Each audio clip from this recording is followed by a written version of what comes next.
This is Ed Pecky with the Americans in Wartime Experience. Today's date is June 9th, 2024, and I am in Reading, Pennsylvania, and I have the pleasure of sitting down and speaking with Mr.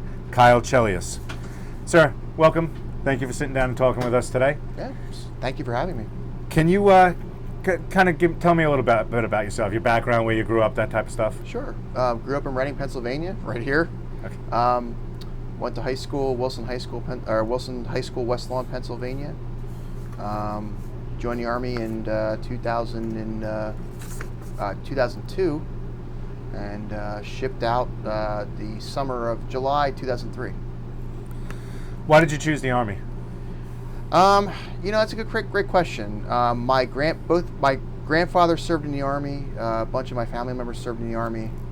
I guess that's kind of like I always had a feeling that I would join the service, and the Army was always like what stood out in my mind. Mm-hmm. Also, like I was reenacting World War II at that time because I've always had a passion for history. Mm-hmm. We reenact the U.S. Army World War II, so it just seemed kind of like the natural progression of where I would end up in the real service.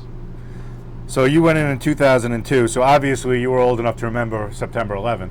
Yeah. Do you remember where you were and how you heard about it? Absolutely. I'll never forget where I was. I was a junior in high school, and we had just came to our second period class, and our teacher had the news on, and it's just in time to see the second plane hit the tower, and obviously no one knew how to react to that. Right. And we very quickly went from a nice peacetime country to we're pretty much at war. Mm-hmm. Even if we didn't know it yet. Right.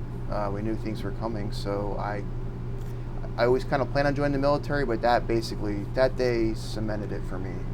And I've heard that before. People. Either September 11th for your generation, Mm-hmm. wanted them to join or reinforced their commitment to what they already had. Sure. So you leave, you go. Where did you go into your basic training? I went to basic training at Fort Jackson, South Carolina. Okay. Yep. And did you were going to airborne? You knew that going in, or is that something that happened afterwards? No, I always wanted to know. I was as a history buff. I watched Band of Brothers. I read the book. I mean, everybody was back then was fascinated with the 101st Airborne, the Airborne in World War II. I always knew that I wanted to be in the parachutists, in the paratroops. So I knew that from the start that I wanted to go to Benning and jump school and go into the airborne. So you kind of got your dream. How did it feel to become an airborne? Awesome. Well, nervous when you're going through it. Yeah. But when you got your wings, it was probably one of the best feelings I've ever had in my life. You're proud. Mm-hmm. You're there. You're in a tradition of a lot of great men that you admired and looked up to, and here you are, kind of sounds kind of cliche, but carrying the torch. That's kind of how I felt. You and watching and being inspired by Band of Brothers, I'm sure you kind of harken back to, hey, I kind of feel like you said, carrying on their torch. And did you kind of channel any of that into your training? Well, I was young enough.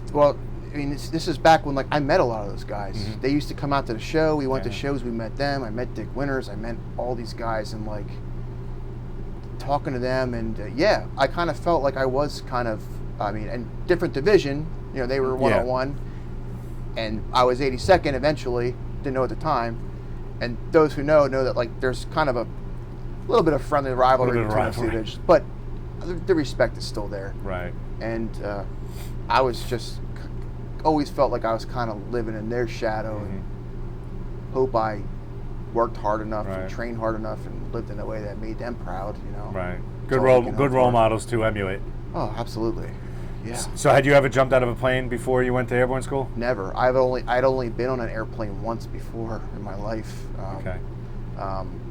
And that was before I'd even joined the Army. Mm-hmm. So what's it like the first time they teach you how to fall, and they teach you how to jump, and they teach you how to hang on. But what's it like? Take me through your mind, stepping up to the door the first time, and then that was your turn to jump out of a perfectly good airplane. Yeah.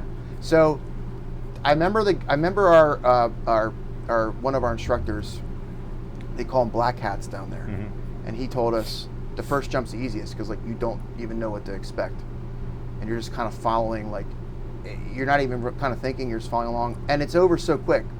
You know, you're at the door. It seems like a second later your chute's open, and then it's calm. It's just very quiet up there. Yes, it's like dead quiet. You can hear a pin drop, and that was kind of cool. I can remember my first jump, and just it was a hot day, and you take off at Fort Benning, but the drop zone's actually in Alabama, so it's just a hot southern day. It was in I can't remember. It was I think April or May, but down there it was already 80 degrees, and it was actually cool. Perfect day to jump, and like I wasn't scared the first jump, but you always got nervous.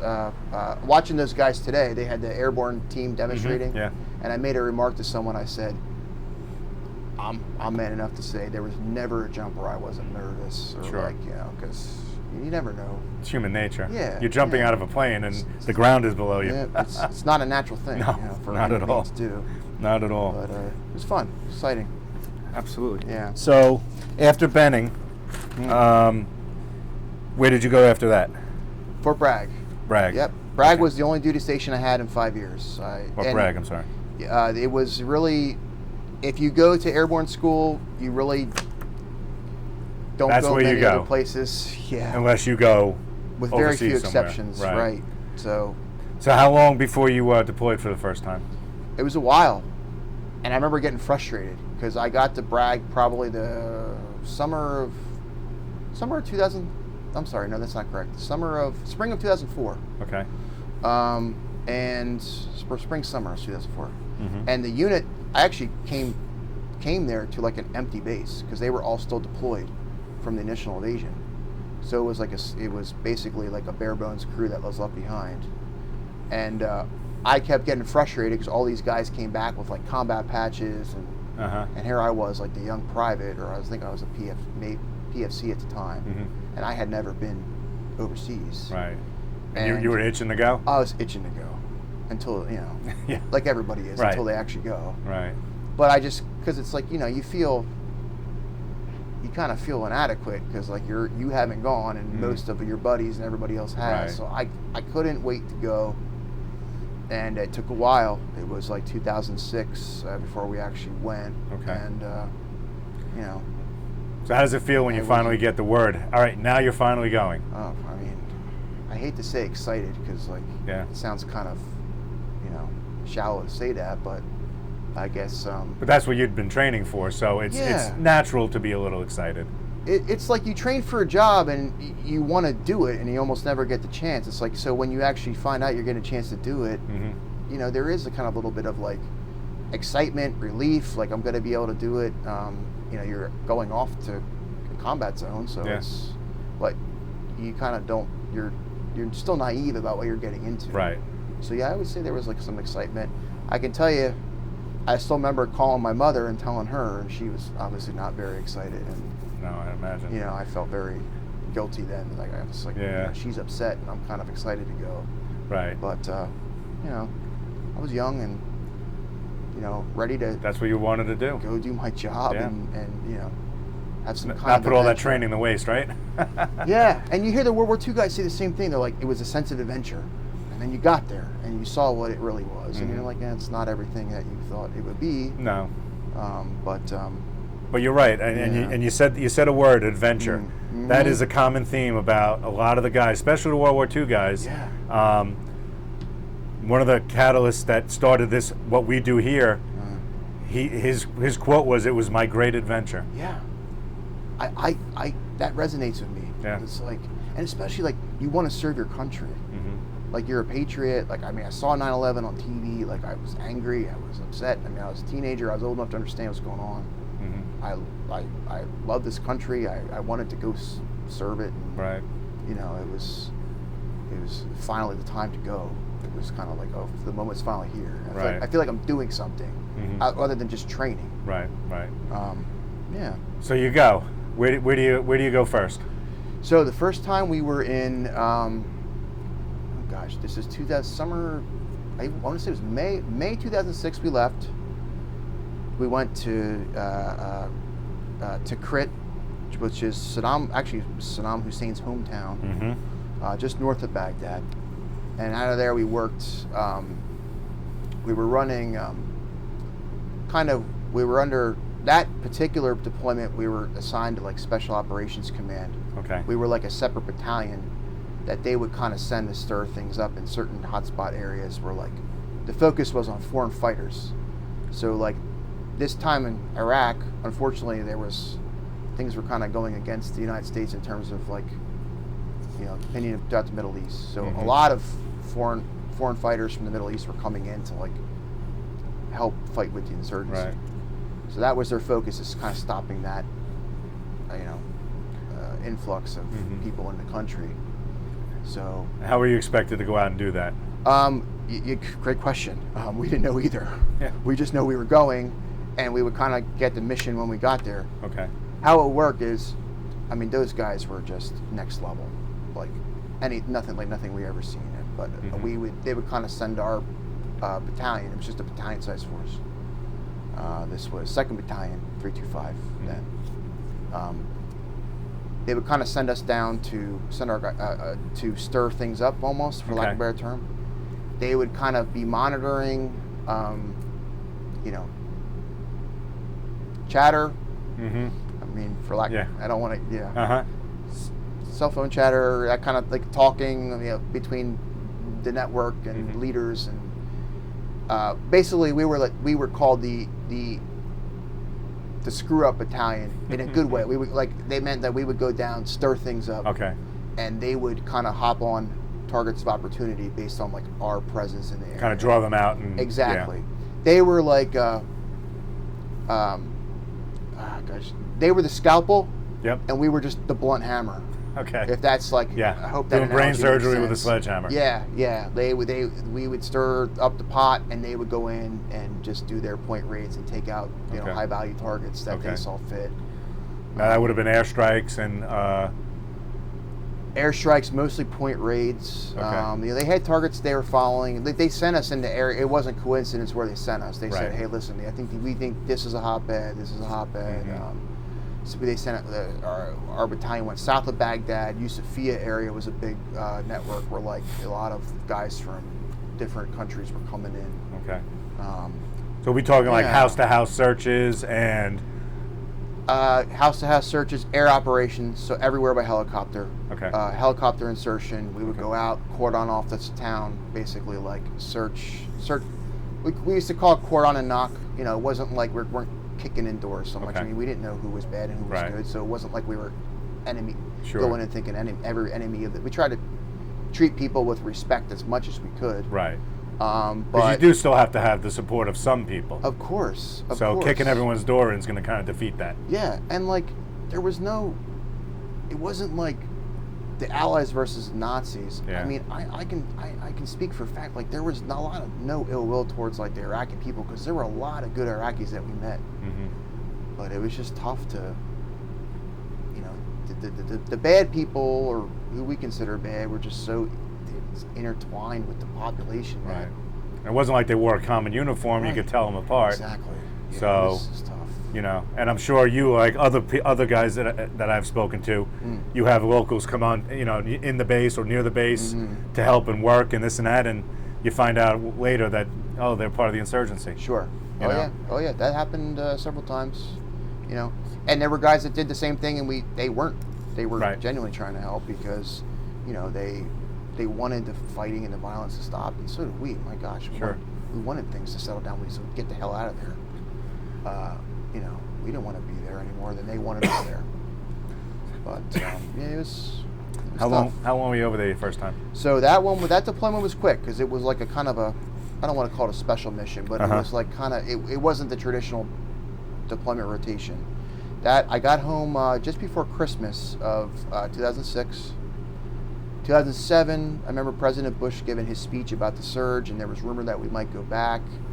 I was going to a wedding of one of the guys in my company, which was out like in Pittsburgh, and I got the call from my platoon sergeant, said, "Yeah, we just got our operation orders that we're deploying again." Okay. Now keep in mind, we were one battalion out of a whole airborne brigade, so like one of pretty much 4 battalions.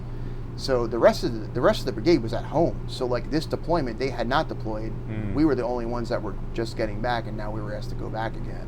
But only you guys? Only us. Okay. Like we were like the only battalion that was coming back and then going back. But the rest of them were already home, so it wasn't really that much of a stretch for them to go over.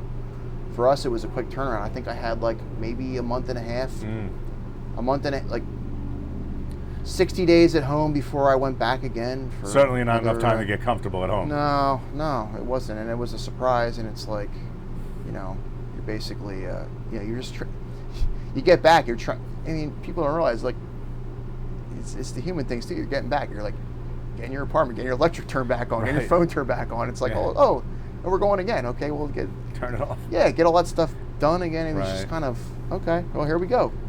It's the president. That's what he's asking us to do, and we're going to do it. It's our job. What was your feeling having to go back versus how you felt going over the first time? Yeah, it's a good question. I guess I didn't really feel much different. Keep in mind I was still a single guy, not married, no kids. I was still young. Oh God, I was 21. Okay. When we went back the second time, so there were guys that deployed me the first time that had families. They had like a lot more that they were leaving behind. It was a lot harder on them because dad's home, husband's home.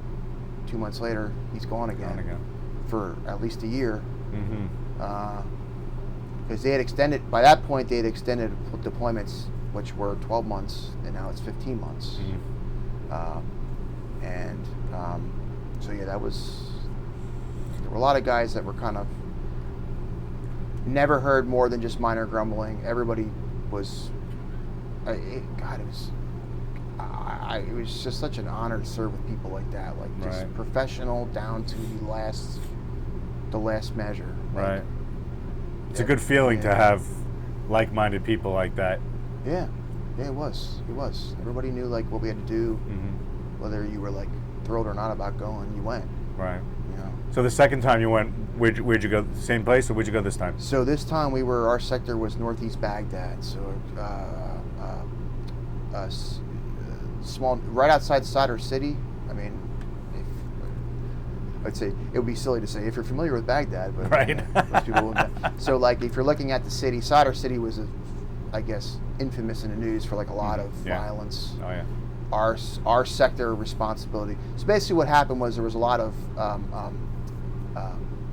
sectarian violence, like Sunnis killing Shiites and vice versa. A lot of civilians killing civilians. Oh yeah. And the insurgency was obviously in the ramped up. So there were basically the plan was get a lot of troops in there, lock down the city, eliminate the cells that are like basically killing people in the street for being the wrong religion or wrong sect or wrong belief, and kind of clean up the country. It was the last ditch effort for Iraq, honestly. I mean, I know the war itself went on for a lot longer, but this was it. It was. They were putting all their eggs in this one. Yep. Event. Basically, get as many troops as you can there, and so I guess the point being that Baghdad was the center of everything. Every brigade was assigned a sector. Ours was like the northeast of the city. Okay. Yeah. And basically, were you doing basically the same types of things you were doing on your first deployment? Had things changed? It changed in the sense that now a lot of our missions for the first time were like in rural areas. Like we didn't drive there. Okay. So we would fly helicopters, air assault, land, get out. So I was intelligence. So like a lot of my responsibility was interrogations. Okay. Basically targeting. So like, hey, these are the guys people are talking about they're saying that they're big players or they're bad guys. Yep. Obviously, goes out saying that it's tough to parse through that stuff because we saw a lot of guys. Hey, I don't like my neighbor. I'm going to say he's a terrorist. Yeah. It was difficult. You just kind of had to get to the point where you kind of knew the country and the culture enough to where you kind of knew where people were lying, and you knew you thought people were telling the truth. You know what buttons to push. You know what questions to ask. Exactly. So you actually did interrogations? Yeah. How many do you think you did? Oh gosh, dozens. Okay. I mean, I don't want hundreds would be sure, but certainly dozens. So for somebody watching this who obviously wasn't there, is it kind of like, is it anything like you see in the movies where you're sitting in a Connex container, or you're sitting in a room that's just got one light and a steel table and two chairs? Well, I mean, it wasn't the best accommodations. It wasn't like a police station. So like our base was actually like an abandoned shopping mall. Okay. In Baghdad. So like, it wasn't the best, but it wasn't like like the light bulb swinging from the right. lamp. It was, just a room. Okay. And we treated everybody with respect. It wasn't like, certainly like, we weren't abusing everybody. Right. Tough questions. Yeah. And we put the heat on when we thought someone was lying, verbally. Sure. And it was, obviously everything's through interrogator, so you're not like, it's kind of makes things different than like... Yeah, there's a little bit of that delay right. with the translation. Right, and you're hoping, our translators were great, and like, they weren't just translating, well, some of them were Americans, so like they understood. They weren't just translating words, they were translating emotion. Okay. And like, the way you meant things to sound. Okay. So they were good in that respect. Yeah, and we got a lot of information, and we tried our best, because obviously they were taking a big risk. Some people came in off the street to talk to us, not many. Okay. And that was a huge risk, and I really appreciate it. And we really did our absolute best to protect those people. We like made up cover stories, like, oh, they were just coming in to like ask about a broken water main or something, Because they're taking their life in their hands if they're found out. 100%. And like, I can't tell you how, how much I admired. Yeah. You have to respect somebody like that. Yes, they just want to see their neighbor, the killing stop, and their kids be safe, and they were tired of it. Right. And so they would come in. Some people would come in and give us tips, but they took a big risk. And so by and large, the people that were coming in for these interrogations, you said some people would come up. Were they in your custody? Were they taken? Or were they and then released, or were they held and interrogated and held and interrogated? The majority. Type of a thing? Yeah, no, it's a very good question. We didn't have any holding cells where we were. Okay. So basically, if we felt that someone was, it was kind of a gray area, because we were. It's not like here where you have a set of like statutes and like, hey, guilt's innocent until proven guilty. Sure. Which it was there, but if we had any sense that someone was like beyond reasonable doubt, or a lot of times we rolled up and we caught people with things. Yeah. Or they were involved in like an attack, and we right. caught people running away from, an ID explosion, or many guys who went in a house, we found, we would find explosives or wiring or something that was suspicious, because we has a big IED manufacturing area. Okay. There's one main route that runs north and south through Baghdad, and we were kind of like caught the northern end of that. A lot of roadside bombs there. So we roll in houses and we'd find paraphernalia. And if they weren't personally involved, they most likely knew who was. Sure. So we would kind of get things out of them on site, take them into our, like right down the road to where our cop was, and then if we thought that there was anything that they could provide, we'd send them up to the next highest level of like where there actually was kind of detention facilities, and people still got a fair shake. They eventually got trials if they were convicted of anything. Gotcha. Through the Iraqi courts. Right. The due process was still somewhat there. Yeah. Somewhat. Yeah. But they didn't like to hear that they were being turned over to the Iraqis. A lot of people were scared about that, and probably with good reason. Yeah. They weren't as nice as we were. Right. Right. Let's just kind of leave it at that. So, and you guys get any close calls with any of these IEDs for you personally? A couple, yeah. Thankfully, not my vehicle. There were a couple in front of, like a couple convoys where, thankfully, there were 2 times that I remember. Thankfully, it was aimed the wrong way, and it kind of went in front of the convoy. Okay. One of the worst times that I remember, there's some stuff that I don't like bringing up, and it's not, But I will remember that there was another unit that it was actually a 2nd Infantry Division was kind of operating in our sector, and they got hit one time, and we were the closest base. They just kind of happened to be, and it was not. I remember going down to help with that. And it was not pleasant. No. There was a lot of but it reinforces your resolve of being over there. Yeah, I mean, at least like just. I feel like towards the end. I mean, I don't want to swear, but I couldn't give a crap about the mission anymore. Right. I was just tired of like seeing our guys killed, and I just wanted to like. It almost became like, almost like a vengeance game. Like, okay. I don't care. I want this country to like get on its feet, and I didn't get us into this. Right. And I would love to see these people, because there were so many good Iraqis that we met. And like I wanted them to have like a stable country and like be able to go. Like, man, I hated the people that were killing our guys, and I wanted to kill them. It was just at that point, it became like that was my mission as like an intel guy. I want to target these guys, and I want to kill them, and I want to stop our guys from getting killed and getting hurt, because I seen too much of it. Right. I was done with it. At a certain point in time, now does it at a certain point in time does it become almost personal? Yeah, it does, because you think. I mean, I told you about like the 2 near misses we had. We got the mortars. I mean, rockets and mortars were almost a daily occurrence, and it's like that seems kind of impersonal because not someone like. I mean, obviously we got pot shots too. They're trying to.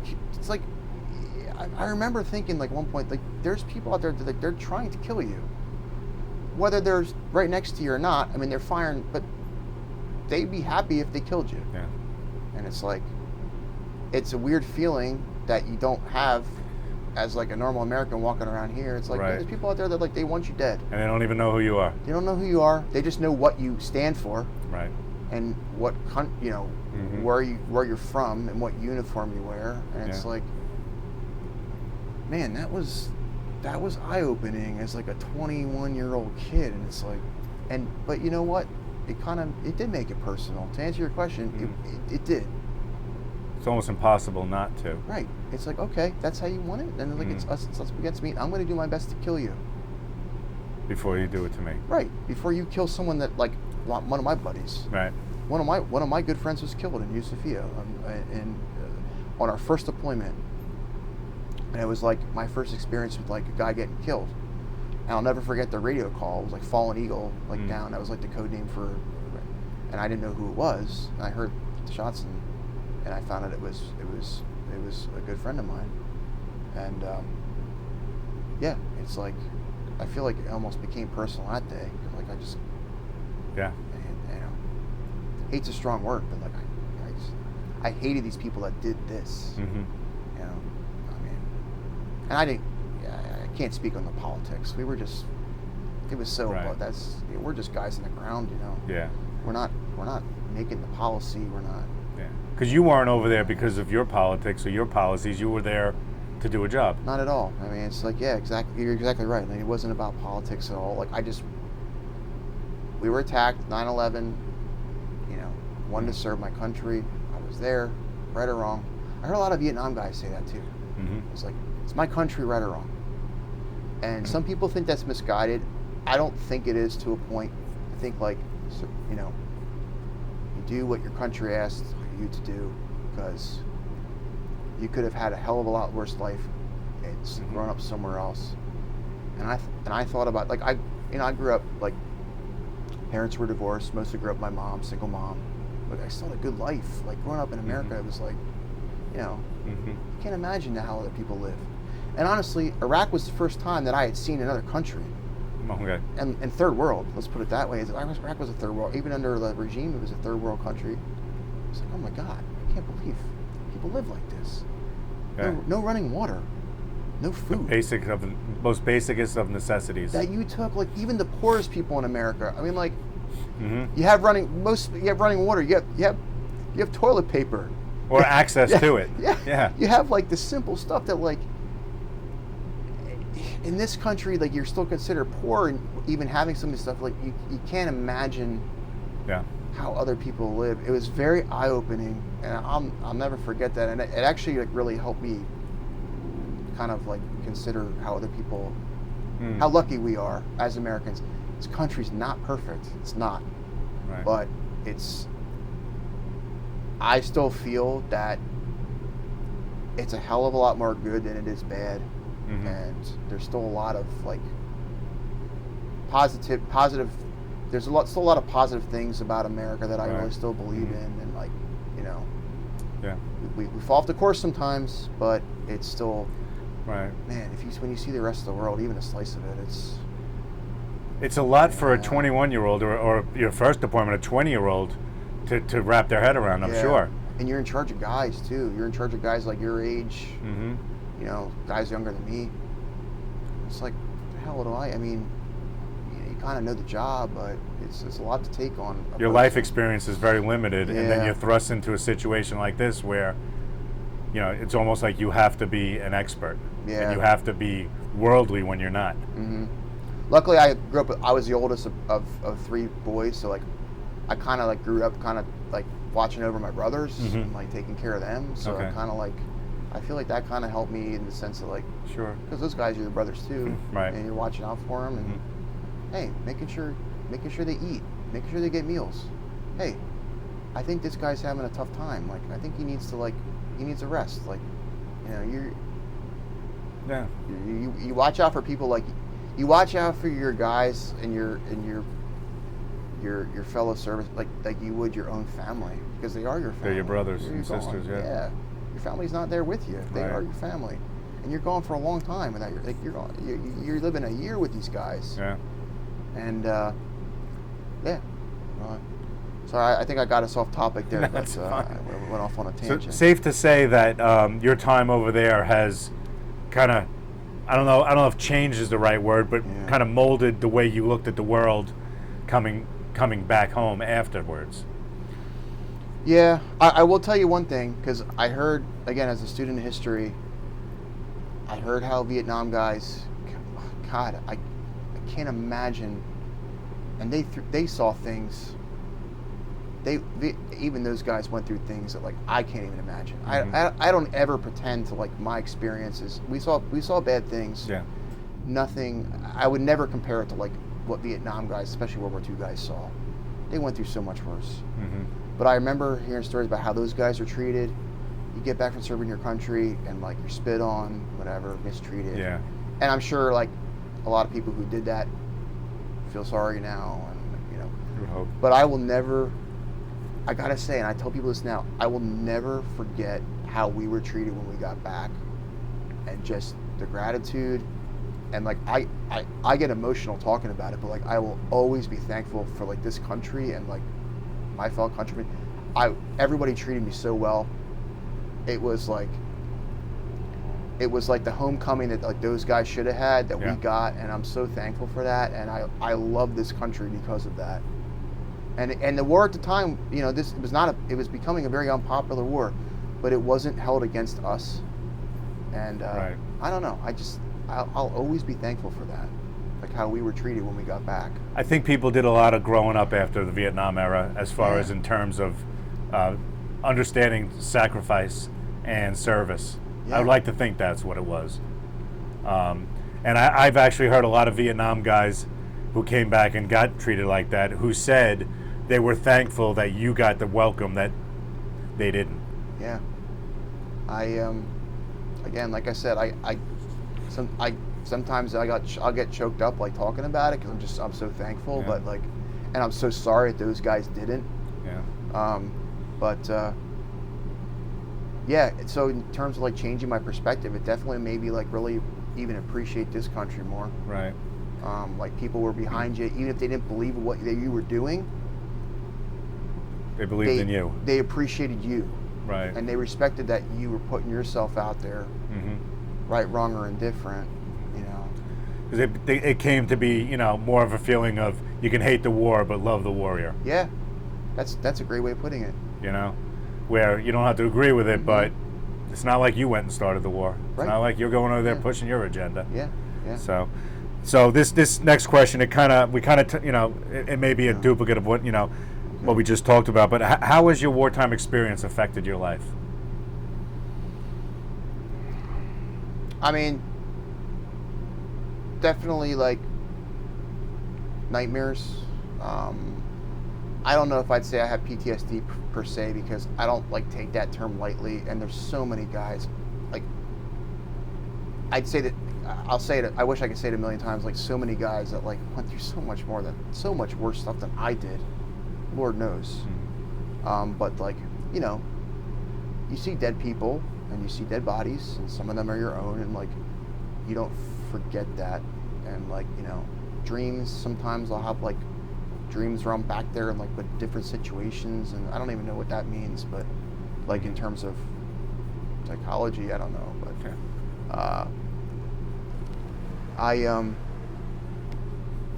yeah, it's definitely made me appreciate life, but it's fleeting. Absolutely. You're one day gone the next, and you're not an old man. You're a young 19, 20, 21-year-old kid. And next thing you know, like I'm on the back of like C-17, like helping carry your casket down. Yeah, life perspective. I'm thankful that I served. I will never, ever, ever, ever, I don't care what the politics ever says, I'll never regret serving my country. I'm proud. I'm very proud to have done it. I mean it. Like, it's a lot of members of my family have served, and I'm proud of them. And like, I'll never regret serving America. So I always kind of like can hang my hat on that. I'm just like very proud to have worn the uniform, proud to have worked hard, and like went without sleep, went without eating, went without showering, like went without like a lot to do my job, do my duty. One small cog in a big wheel, but I'm proud to have been that, I guess. Amen. I feel like a lot of guys. I'm sure a lot of guys felt that way, Yeah. Service is one of those things that, not a lot of people regret it. Yeah. How could you? Exactly. How could you? Like, you got asked to do a job, you're doing it to the best of your ability, and it's tougher when it's unpopular. But I guess proud. I'm proud of my service. I'm proud to. So if a 16, 17-year-old was sitting in front of you right now and thinking about joining the military, what would you say to them? Oh, man. Put you on the spot there? Yeah. Well, it's tough because it's like, obviously. Or military service in general. Service to country is, again, I got to practice what because I said I separate politics from it. Would I be thrilled about serving in today's military? Probably not. But I think that if you're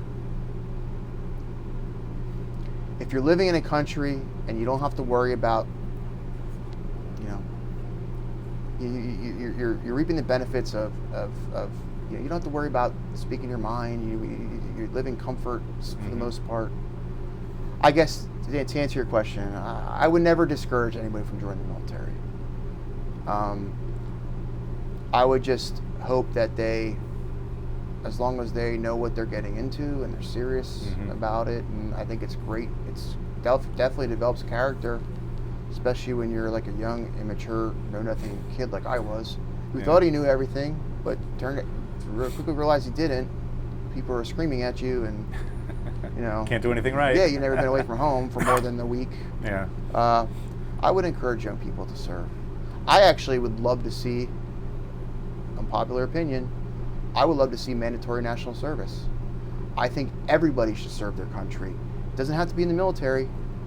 It can be in the Red Cross. It could be doing service projects.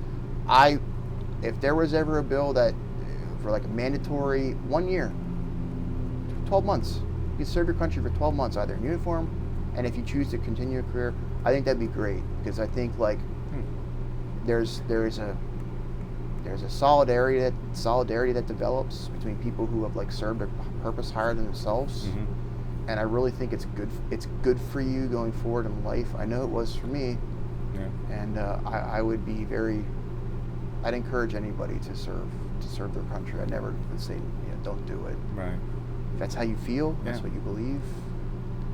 Almost kind of, you're sort of giving back to the country that's given you all these freedoms. Yes. Yeah. Yeah. Really. So theoretically, maybe, 50, 60, 70 years down the line, obviously we're sitting here in front of a camera. Yeah. Maybe your great-great-great-grandchild's going to watch this interview. What's one thing you'd want them to know about your military service? I did my best. I did my best every day. Woke up early, stayed up late. I went where my country asked me to go, and I did my best, even when it was hard. And like, I feel like that's all you can do in anything, in life, military. So, yeah. And then I'm proud. I hope they're whoever you are when you see this, kids, grandkids. I hope you're proud of me and what I did. Just one small little part of a bigger thing. Well said. Yeah. All right. Well said. Is there anything that we haven't spoken about today that you'd like to talk about or you'd like to add to this? No, just look what I think I said outside. I think what you guys are doing is very great. And when I first started doing reenacting 20 years ago when I was in high school, and then I took a break to go in service, but all the World War II veterans, they were in their 70s back then, and they were all walking around full life, and I think I saw 3 World War II veterans here today. Mm-hmm. And I wish that I would have been doing what you guys were doing back then when they were all around us, and now those stories are lost to history. So I guess what I'm trying to say is I appreciate what you guys are doing and making sure that future generations get to listen. Because we heard the stories, but they're just up here now. They're not recorded anywhere. Right. So, yeah, I think it's a great thing. And so comments like that is the reason why we do this, and I thank you for saying that. Sure. And my pleasure. On behalf of the Americans in Wartime experience and myself, I'd like to thank you for sitting down and speaking with me. Yeah. I'd like to thank you for your service to our country. Absolutely. Thank you. I thank you very much. My pleasure.